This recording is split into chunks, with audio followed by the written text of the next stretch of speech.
Recently, Six Flags Magic Mountain hit 19 coasters, and with the recent opening of West Coast Racers, I thought now would be an appropriate time to share with you my top 10 favorite coasters at Six Flags Magic Mountain.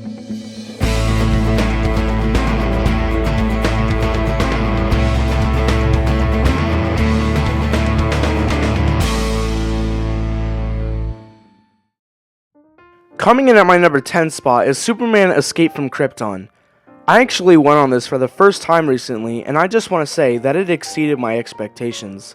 While it may be short and not always worth the 30-minute wait, it is still a very fun coaster.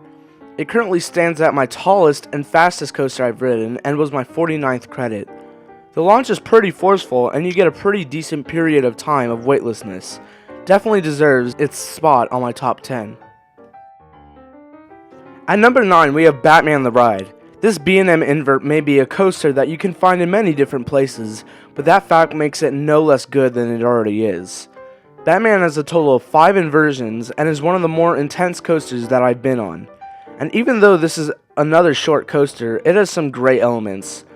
Those corkscrews pull way more G's than you would expect. So don't go into the ride thinking it's going to be a smooth, relaxing coaster. Every time I get off this ride, my feet do kind of ache from the intensity, but it's still such a cool ride. My 8th spot is Riddlers Revenge. Now it has become apparent to me that most stand-up coasters in the world aren't the most popular. That isn't the case with Riddlers Revenge. This coaster has so many good elements, most of which are inversions, and it even has some good pops of airtime. And yes, people may have some trouble getting into the seats, and if the seats lock before you can adjust, you're in trouble. But once you know how to correctly adjust your seat, you'll be fine. This coaster has 6 crazy inversions, including 2 corkscrews, 2 dive loops, a massive loop that goes over the lift hill, and an inclined loop. This incredible stand-up coaster still continues to impress me. Number 7 is Apocalypse. This coaster is the only GCI I've been on, and it does not disappoint.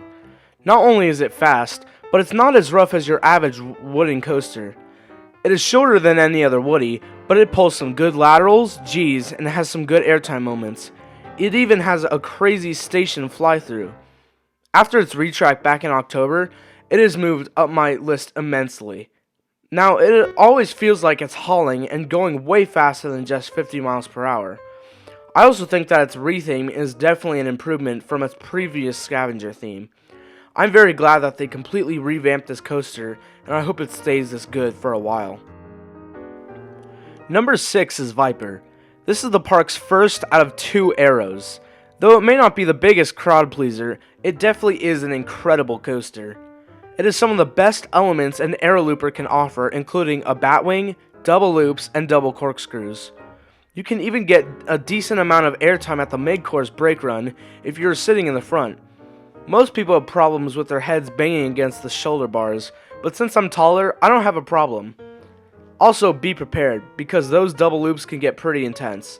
Viper is turning 30 this year on April 7th, and I hope that it stays running for many years to come. Heading into my top 5, and starting us off at number 5 is Full Throttle. This coaster opened in 2013, and at the time was the world's largest vertical loop. This coaster offers some of the best hang time that you'll find on a coaster. And yes, at times, Full Throttle seems like it's missing something, like, for example, the other half of the coaster. But it still has an amazing 70-mile-per-hour launch, great inversions, crazy reverse launch, and an insane top hat over the loop with some airtime to finish the coaster off. It's also pretty great that there are no comfort collars on the train like there are on most other Premier coasters. Premier really did a great job with this one. My number 4 in the park is Magic Mountain's newest addition to the park, West Coast Racers. This incredible Premier Rides roller coaster made its debut on January 9th, 2020. It definitely exceeded my expectations along with everyone else's. Not only is the coaster a great experience, but the queue is, in my opinion, the best queue in the park. The queue is themed to look like you are in the shop of West Coast Customs, a company famous for their car designs. West Coast Racers has some incredible moments, especially those high-five elements. And it even gets a little intense in the spaghetti bowl section. One of the best aspects of the coaster is when you are done with the white side, you go through a pit stop experience and then do the whole thing over again, but this time on the yellow side. This without a doubt claims my number 4 spot. My number 3 on the list is Tatsu. This crazy B&M flying coaster does not displease. It really does feel like you're gliding through the air as if you were a dragon. It even is home to one of the greatest inversions out there, the pretzel loop. Even the setting around it is incredible. You can also get some great views of the city.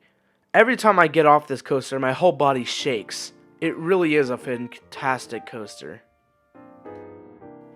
At number 2, we have X2. This is by far the most insane, intense, crazy coaster I have ever experienced. And even though this is my number 2 in the park, it really is a hit or miss coaster. I'd say I only ride this thing about 10 times a year. Some days, I'm just not up for the intensity. Sometimes this could be my number 1, and other times it could be my least favorite. But every time I have gotten to ride this beast of a coaster, it does not let me down. In my opinion, the absolute best seat on X2 is the inside seat in the back row. When you sit in this seat, it really is like no other. This coaster was Arrow's last before their farewell, and they really made sure it was a great one. And finally, my favorite coaster at Six Flags Magic Mountain is Twisted Colossus. This coaster replaced the original Woody, Colossus, that opened in 1971. And while it will always hold a special place in our hearts, this is definitely an improvement. At an outstanding 4 minutes of ride time, this RMC offers some crazy airtime, hang time, and really great elements. And when you get the chance to duel the other train, it makes this coaster twice as good. My personal favorite row is the back, because you really do get whipped over the first drop. I really have never experienced so much ejector airtime on a coaster. And I personally love the steampunk theme it was given. We'll see how this coaster holds up in the years to come, but for now it holds up as a fast, crazy, incredible coaster, and I'm proud to call it my favorite. Well, there you have it, my top 10 favorite coasters at Magic Mountain. I really hope you enjoyed this video, and if you guys are new here, please go down and subscribe because I have new content pretty much every single week. And this was just my personal opinion.